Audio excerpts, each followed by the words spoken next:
Night night, Lulu. Night night. Night night, Lulu. Night night.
Why don't we get started? We'll start with Allison.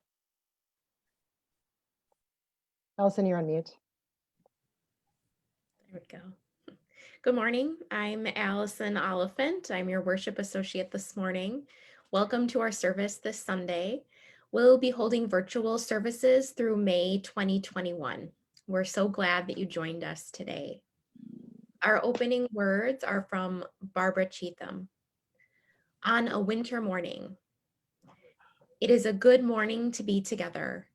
When winter's darkness spreads across the land and cold seeps through our thickest coats, we hurry here, drawn by the warmth of faces familiar and new, to the welcoming walls of this house.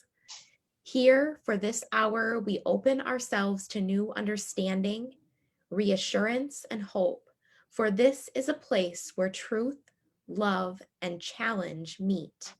Welcome. It is a good morning to be together. Come, let us worship together.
And Ken Adler has an announcement now.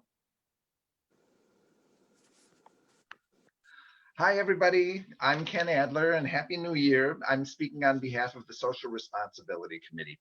Our 50-50 Share the Plate recipient for this month is the Bolton Refuge House. Bolton Refuge provides services for people affected by domestic violence, intimate partner violence, sexual assault, dating violence, and stalking. And I think all of us know somebody who has been affected by these issues. Besides providing shelter, Bolton Refuge House provides community education and advocacy and counseling and legal support and other services for people that are affected by domestic violence. One of the big things they do is they provide a 24/7 phone line, a confidential phone line to help people that are affected by these issues. If you have any concerns, or if you know somebody that has concerns, I really encourage you to seek out their services. Thank you.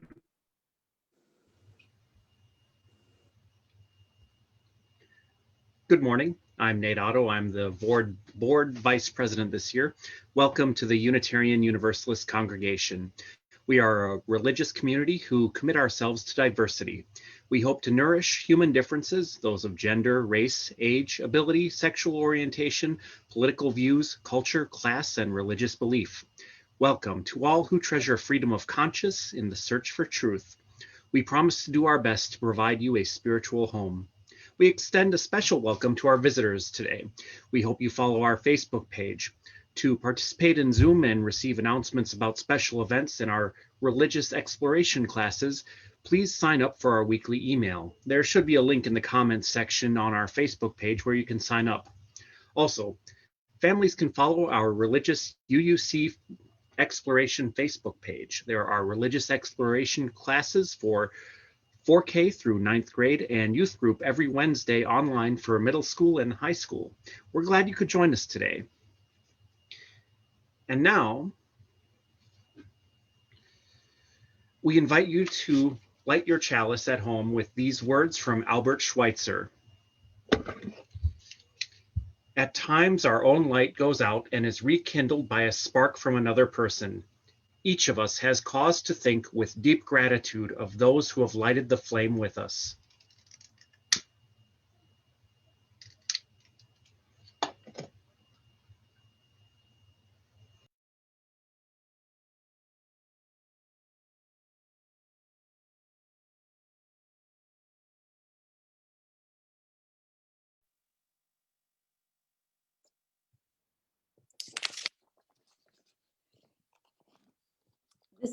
poem is called Sunday School circa 1950 and is written by Alice Walker.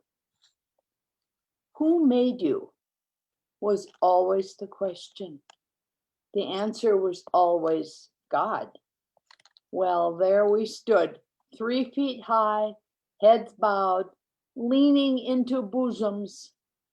Now I no longer recall the catechism or brood on the genesis of life. No, I ponder the exchange itself and salvage mostly the leaning.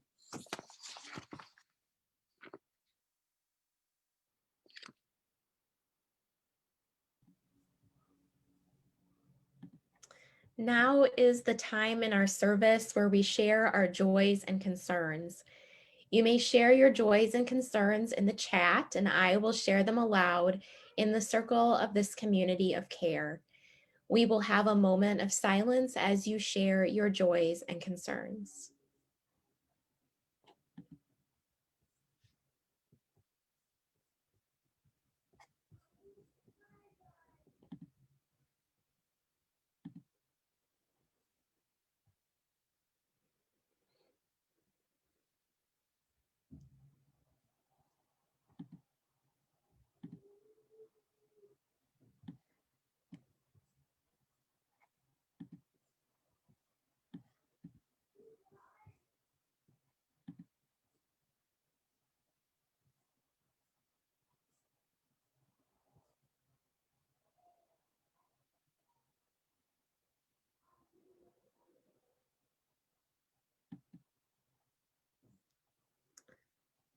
John shares, I'm thankful for science and vaccines.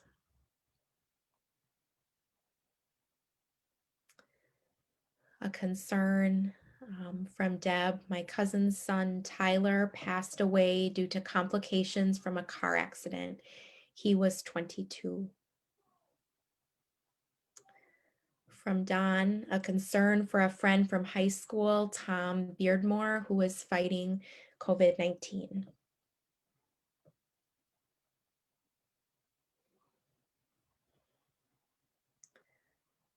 From Facebook, Trish shares, I'm still experiencing COVID symptoms, so sick a couple months out.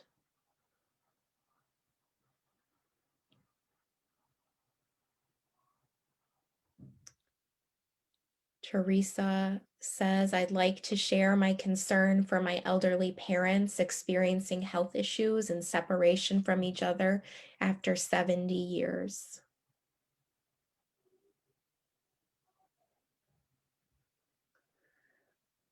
Marcia shares, my son's cancer is considered in remission, so he has a respite from chemo for at least 2 months. Yay. And a joy from Virginia that they had their grandsons for 8 days, and a joy that they are now back home. And from Laura, concern for a high school classmate whose mother just died from COVID.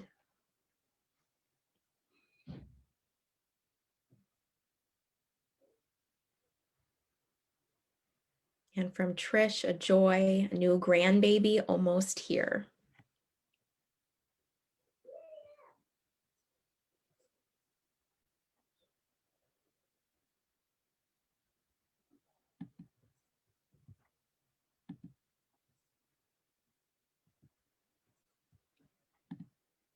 From Bob, healing thoughts for Jack Shane and Alan Jackson, who are recuperating at Dove South.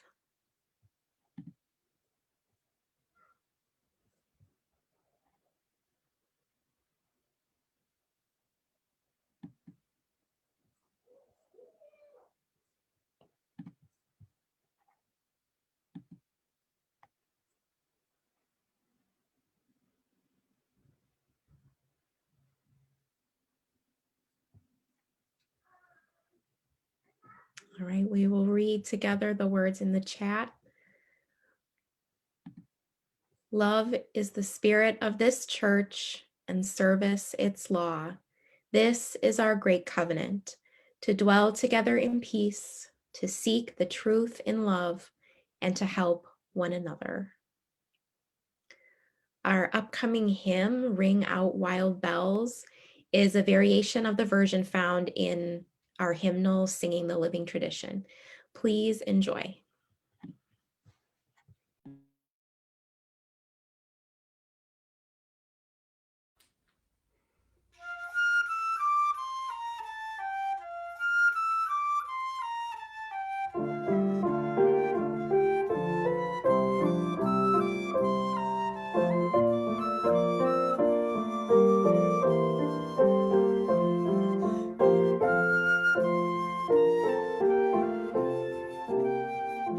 Ring out wild bells to the wild sky, a flying cloud, a frosty light. The year is dying in the night. Ring out wild bells and let it die. Ring out the old, ring in the new. Ring happy bells across the snow. The year is going, let it go. Ring out the false, ring in the true.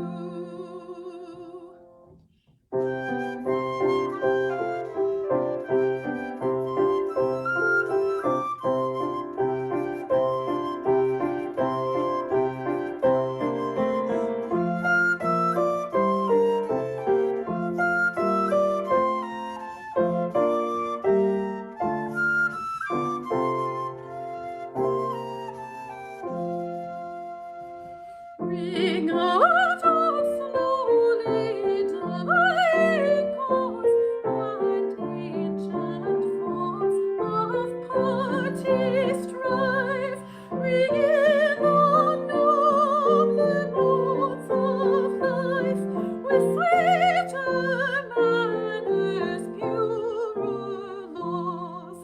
Ring out false pride in place and blood, the civic slander and the spite, ringing in the love of truth and right, ringing in the common love of good.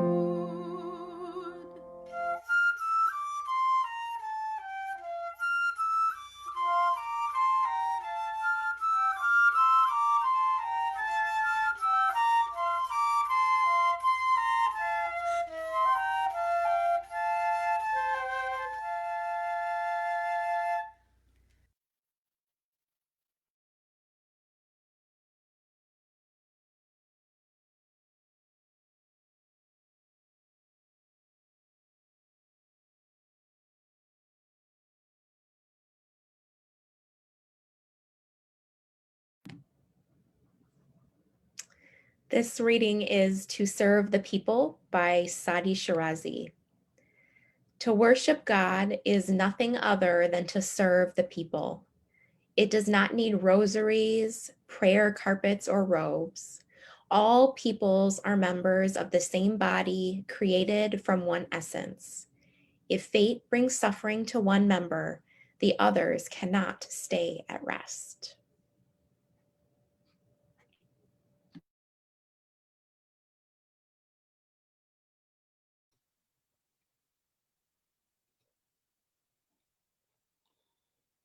From you I receive, to you I give, together we share, and from this we live. And from this we live. How much does your life, being alive, depend on being able to give to another human person? How much does the quality of your life depend on being able to receive from another person? Food, shelter, love, companionship, All of the things that make living possible, desirable even. This morning, I'd like to reflect on empathy, the connective sinew of community. To what degree has evolution hardwired empathy into our DNA? Is empathy an important part of our Unitarian Universalist heritage? I just finished reading Barack Obama's new book, The Promised Land, and I was remembered of how often Obama refers to a quote from Reverend Martin Luther King Jr. "The arc of the moral universe is long, but it bends towards justice." Obama liked these words so much, he had them woven into a rug for the Oval Office. By the way, maybe you are aware that both Martin Luther King and Barack Obama had some connection to UUs. Martin Luther King, when he was in seminary, was thinking about becoming a UU minister, but he objected to the UUs because they didn't consider evil as part of its theology sufficiently. And Obama's grandparents in Hawaii were UU. Martin Luther King himself was paraphrasing from a sermon by Unitarian minister Theodore Parker. King shortened the quote and made it into a proverb recognized by millions. In 1853, a few years before the American Civil War, Parker said to his Boston congregation, quote, "Look at the facts of the world. You see the moral universe. The arc is a long one. My eye reaches but little ways. I cannot calculate the curve and complete the figure by the experience of sight. I can divine it by conscience. But from what I see, I am sure it bends towards justice." During a time when almost 4 million people in the United States suffered in slavery, when Kansas Territory was turning bloody, when a fugitive slave law allowed slave catchers to capture suspected slaves even in northern states, at a time when most married women had no legal right to own property or even have custody of their own children, even then, Theodore Parker believes that the arc of moral history bent toward justice. For Parker, justice meant the abolition of slavery, equal legal rights for women, free public education, and judging by progress on those causes, it would seem that the moral history of the U.S. has bent the arc quite a bit toward justice. During the years of the Obama presidency, it seemed to many that the arc of the moral universe was bending ever clearly toward justice. In the last few years, however, more critics of the idea have spoken out. Their main critique is that the notion of an inevitable bending toward justice suggests it is going to happen automatically, that we can just sit and let it come to us. These critics insist that justice, if it comes at all, will require the hard work and sacrifices of many willing to risk careers, status, sometimes even their lives to make it happen. Other critics worry that the bending towards justice model underestimates the persistent power of evil. As Theodore Parker suggests, let's look at the facts of the world. Do humans, as a species, bend toward empathy, or are they more likely to be selfish or cruel? In the Catholic school where I went as a kid, we were taught that children were born by nature selfish, disobedient, and generally bad, and would continue to get worse.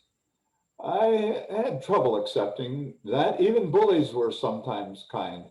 Even the nuns provided the kind of leaning that Alice Walker describes in her poem.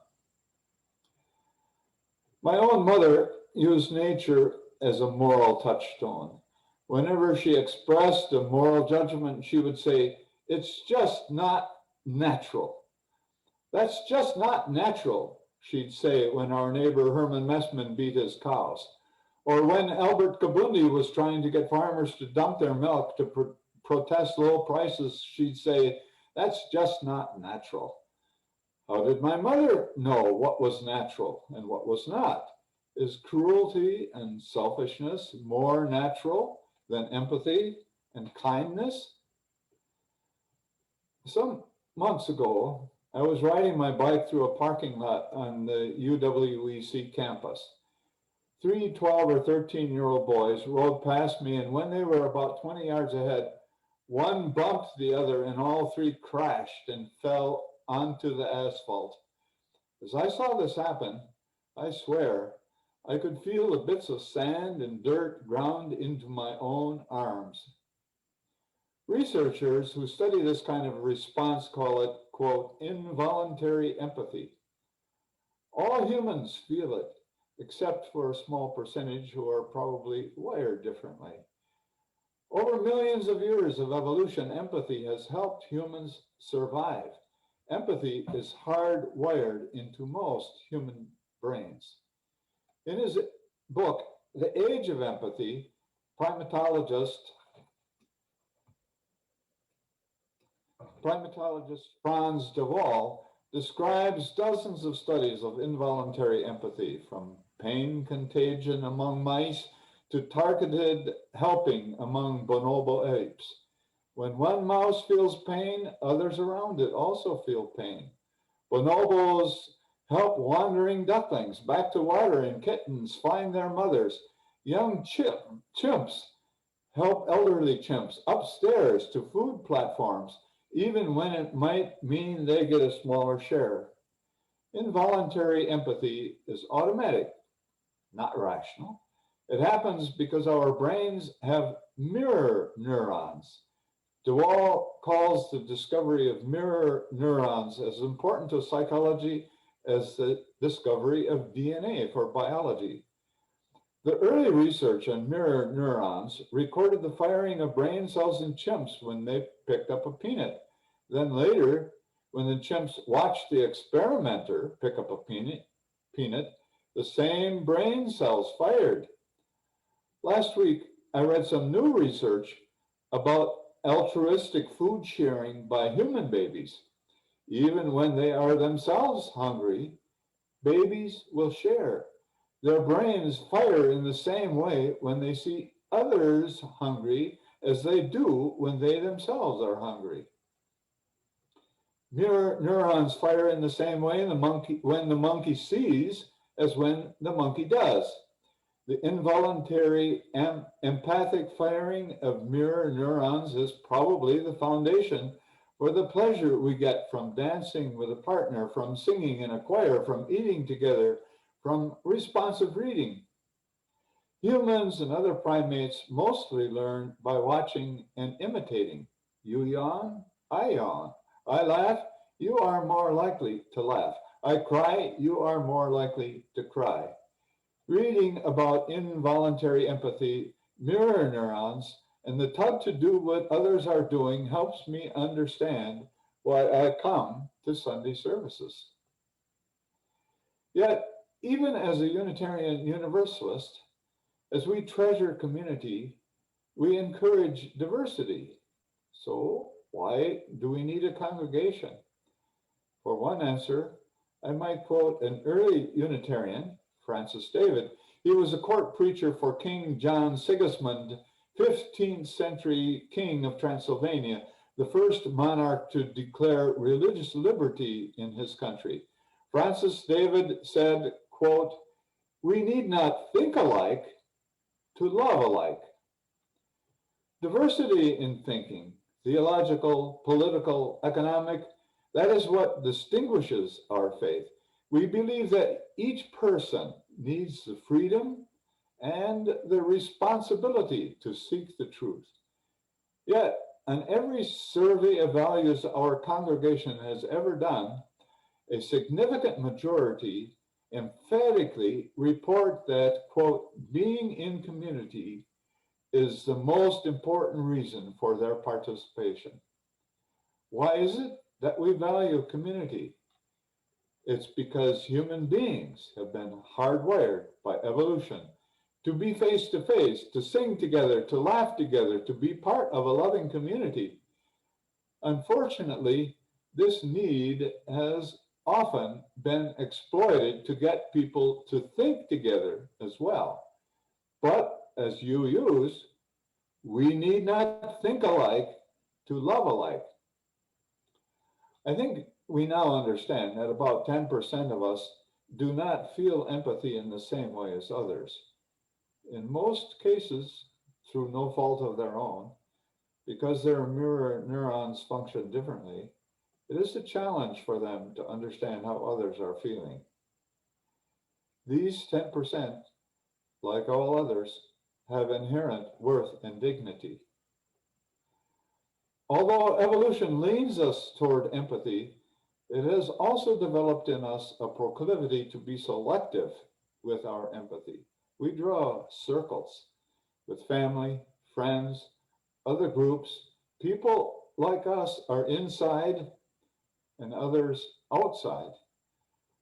Our involuntary empathy might be activated when we see beggars on the street, but usually they are not in our circle of family, friends, or members of other social units to which we belong, and we do not respond as we might if they were. Evolution has prepared us to draw these circles, and we are very good at looking for the clues that tell us if someone in our circle is in or out. Linguistic clues, for example, are as important as hairstyles. August Rubrecht, one of my colleagues when I was a teacher, tells the story about his own son, how his own son corrected his pronunciation. August grew up in Arkansas, so when he said the word F-I-R-E, he pronounced it far. When August's son was about 12, August said to him, "Ward, it's a little chilly this morning. Let's make a fire." Ward scowled at August and said, "Dad, the word is fire, not fire. Why can't you talk like everybody else?" As a retired English teacher, I am interested in how often in literature, narrative themes project empathy as a higher value than other values like legal justice, social status, or wealth. In Mark Twain's Huck Finn, for example, Huck's conscience is suffering because he is helping Jim, Miss Watson's slave, escape. I couldn't get that out of my conscience, no how nor no way. It scorched me more and more. Conscience says to me, "What had poor Miss Watson done to you that you could see her slave go off right under your eyes and never say any single word?" Twain structures these scenes to show us that human beings are quite able to treat other human beings in very cruel ways if they devise a strategy for dehumanizing the other, for blunting the natural human response of empathy by putting up another value system that makes us feel guilty if we respond with empathy. But when Huck spends time with Jim, he sees that Jim suffers the same way he does. Huck hears Jim crying, lonely for his wife and children, and he thinks, "I do believe he cared just as much for his people as white folks does for theirs. It doesn't seem natural, but I reckon it is so." The first UU principle proclaims the inherent worth and dignity of every person. Liberal theology assumes that there is something about humanness that bends us towards benevolent behavior. In other words, human beings are by nature basically good. Shortly after the American Revolution, Unitarian and Universalist ministers were among the first to challenge the Calvinist doctrine of total depravity adhered to by the churches that dominated New England at the time. In John Calvin's Canons of Dort, he asserted that, quote, "as a consequence of the fall of man into sin, Every person born into the world is enslaved to the service of sin. People are not by nature inclined to love God with their whole heart, mind, or strength, but rather all are inclined to serve their own interests over theirs of their neighbor and to reject the rule of God. One of the early 19th century Universalist ministers who challenged the Calvinist doctrine was Thomas Starr King. His son, also Thomas Starr King, is credited with defining the difference between Unitarians and Universalists. He said, Universalists believe that God is too good to damn people, and the Unitarians believe that people are too good to be damned by God. So Unitarians and Universalists generated a two-sided attack on the Calvinist notion that humans are born depraved and that God's only choice is to let them burn in eternity. The Universalists rejected the idea of such a cruel God. A just God would make heaven universally available, they insisted.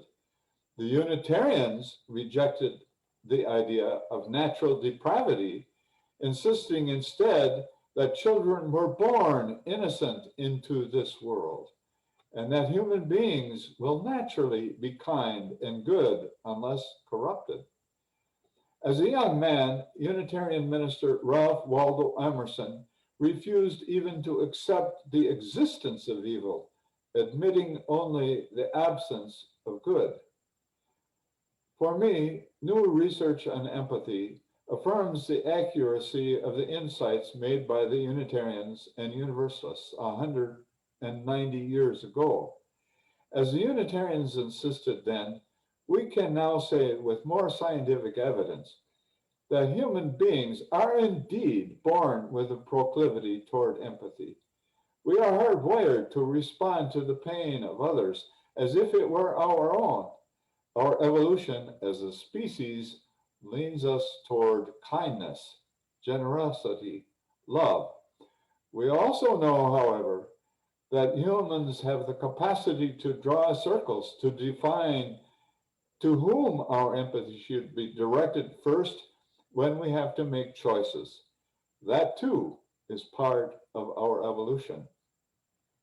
The Universalist side of our faith helps us to extend the circle ever wider. The Universalists believed in a God who embraced everyone, and this eventually became central to their belief that lasting truth is found in all religions and that dignity and worth is innate to all people, regardless of sex, color, race, or class. A few years ago, evolutionary psychologist Steven Pinker wrote an article with the title, Why Is There Peace? In the article, Pinker cites data that demonstrates that since the Middle Ages, humans have seen a steady reduction in violent deaths resulting from wars, from execution, and from murders. Homicide rates in Europe declined from 100 killings per 100,000 people in the Middle Ages to 1 killing per 100,000 in the year 2000. About 700,000 Americans died in our Civil War. Highest estimates suggest that about 108,000 people from all nations have died so far in the wars in Iraq and Afghanistan and Syria. Yet, I am guessing that most of us think we live in an age of violence and killing. Maybe we do. But compared to the bad old days, we live in a peaceful world.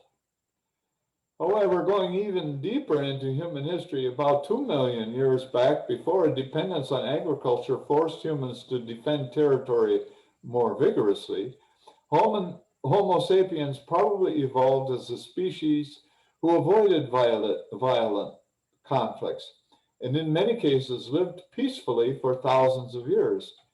Pinker suggests that now we are hewing more closely to our ancient empathic nature because of new video technologies and instant reporting, Many people find it difficult to turn their involuntary empathy instincts, turn them off when they actually see and hear people suffering.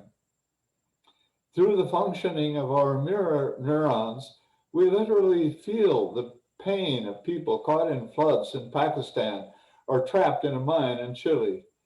The circle of those included with whom we have empathy is becoming larger and larger.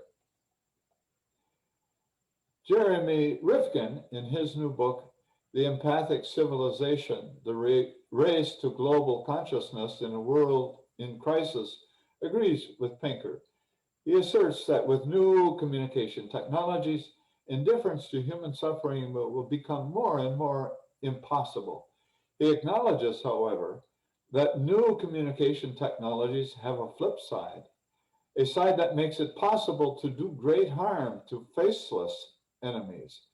It is now possible to sit safely in a California command center and send a drone into the mountains of Pakistan to kill people who appear only as images on a shadowy screen.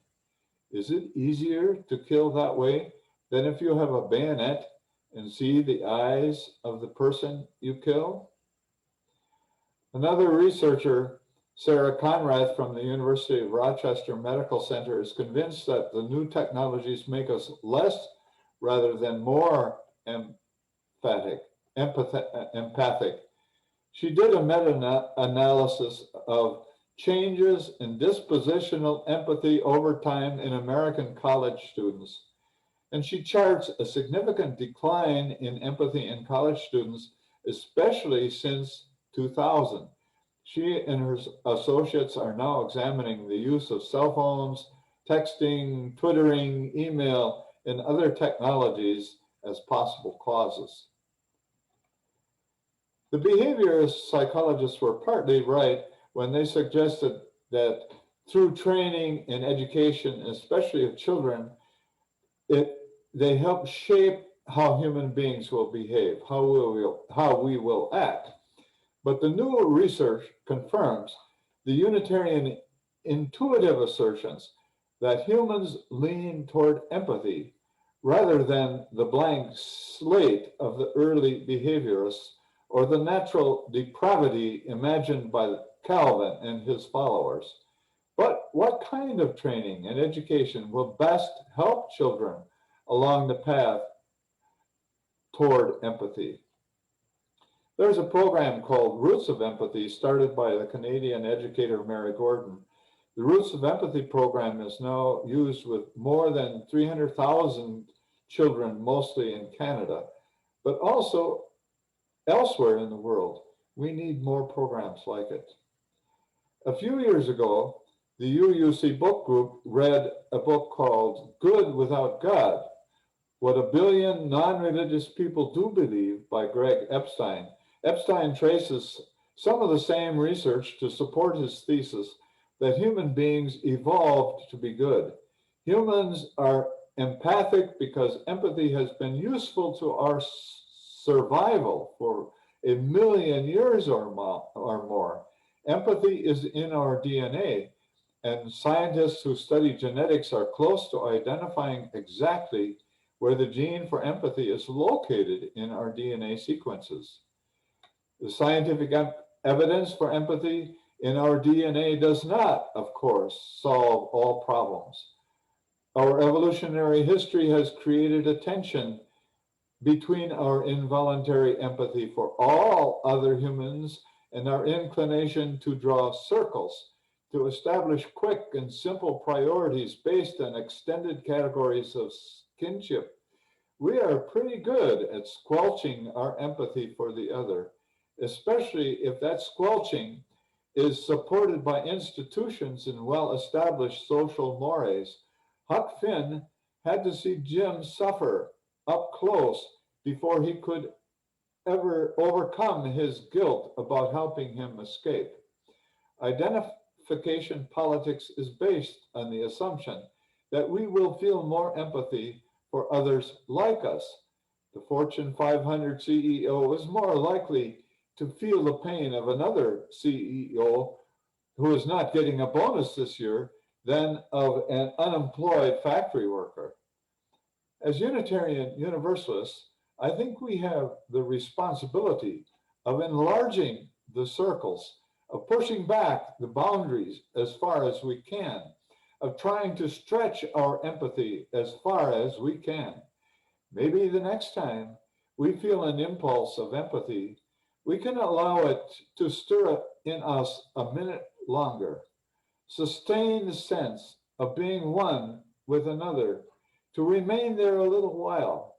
So, for example, if the Packers beat the Bears this afternoon, instead of gloating, maybe I should ask myself, how are Bears fans feeling right now? From you I receive, to you I give, together we share, and from this we live.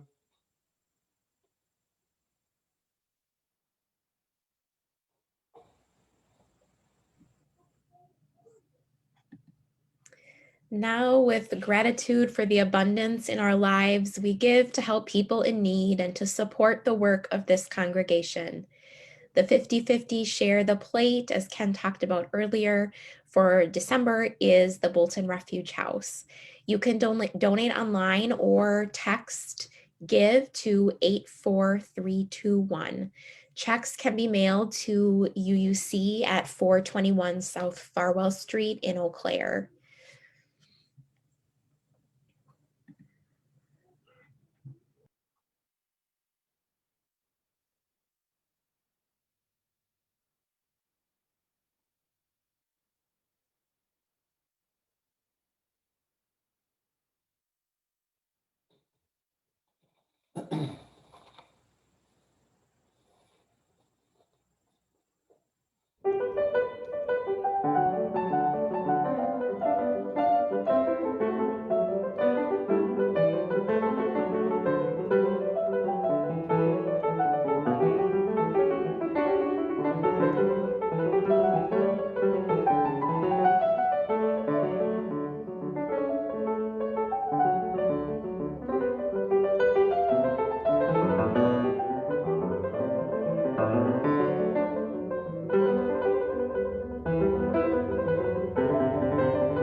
We extinguish this flame, but not the light of truth, the warmth of community, or the fire of commitment. These we carry in our hearts until we are together again. The closing words are by Theodore Parker. Be ours a religion which, like sunshine, goes everywhere. Its temple, all space. Its shrine, the good heart.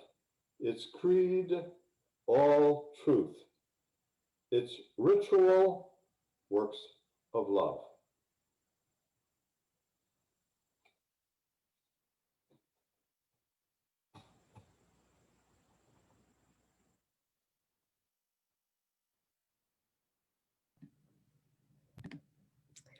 For those of you watching from our Facebook live stream, I'm so glad that you've joined us today. If you'd like to get information on how to join services in Zoom, you can fill out the visitor link in the Facebook comments. Those attending in Zoom, we will take a brief moment to share joys and concerns or share names that you might not have shared during the service, and then we will move into our breakout rooms for coffee and conversation. Go in peace, go in love.